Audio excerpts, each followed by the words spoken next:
Liz Krieger with Copeland Technology Solutions here today to bring you a quick user's tips and tricks. Today we are going to be looking at Microsoft Bookings. Microsoft Bookings is a tool that can be utilized to help you with scheduling for multiple meetings, whether these are internal meetings, customer events, meetings with customers, anything that you need to book in a calendar link for. This is a very, very helpful tool. It will save you time on the back and forth of actually scheduling a meeting. So let's dive into it. So as you can see here, we're on the main page for the bookings page.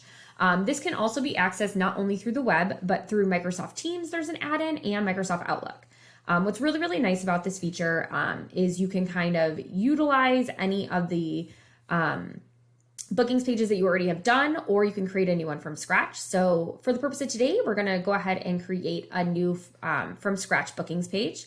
So what you'll do is you will give this booking page a name so that way you can remember that. So we're gonna do a check-in call.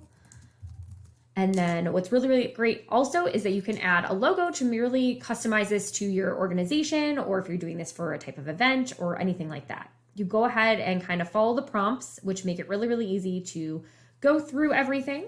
So today it has IT, because that is our company, and then our business hours down here. So you obviously want to make sure that that is accurate, so that way people are not booking on your calendar outside of your business hours or outside of when you might be in the office. What's also really great about this tool is it works with your Outlook calendar to go off of it. So if there's any time you've already blocked out, meetings that you're already in, maybe you're on PTO or vacation or anything like that, if it's in your calendar and it's blocked off, the bookings link will not allow a user to go ahead and book that same time slot. What's also great is you can, right here on this page, is you can add people from in your organization to join this meeting or to be part of this. Maybe you're doing this as a team, or another person from your organization needs to be involved in this meeting. You can go ahead and add as many or none if you need to. What's also nice is you can go down here and edit how the teammates can view this. So I want to go ahead and make Sarah an administrator today, so she'll be able to go in and make some edits or changes if she needs to. We're going to do a check-in call here. So for the service name, this is what's actually going to show up on the calendar invite. You can drop down the duration of the meeting. So we're going to leave this as a 30-minute meeting. You can obviously customize this. It gives you up to 2 hours for the prompts. Go ahead and make this a Teams meeting, because we want this to be a virtual meeting. But if we're using this tool and you do not want this to be a virtual meeting, you want to make sure that you will uncheck that box. As you kind of flip through here, will be brought to this screen where this will allow, if it's just for yourself, people with inside your organization, or if you're sharing this with people in your outside of the organization, you want to do that. So for today, we are sending this outside of our organization. So we do want to click anyone. We'll go ahead and get this loaded. Like I said, Bookings has been a really, really great tool. It saves a lot of time. It saves a lot of back and forth, with times that might not work for you. It's very, very simple to use. You send this link out, so you can either click here and send it out, share it.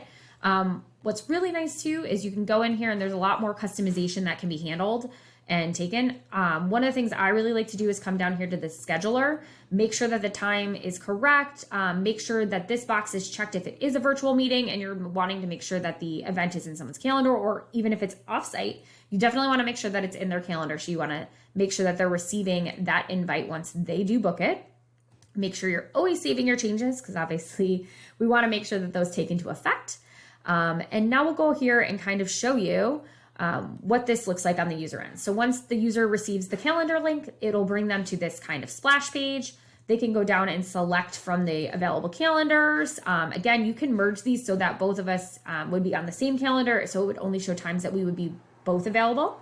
But for this sake, we're going to actually go ahead. We'll click on this meeting today. We'll add in the name and contact information. This details section down here is totally customizable, so you can add additional features if you were looking for more detail that you needed to be provided when people booked in this calendar link. And then once we kind of complete this, we will go ahead and show you what it looks like the user will receive. It will send yourself a calendar invite as well as an email that you have had someone book on your bookings page. You can go here and reschedule, cancel bookings, add a new booking. But this is Liz Krieger with Copeland Technology. Hopefully this user tips and tricks is very helpful, and more to come.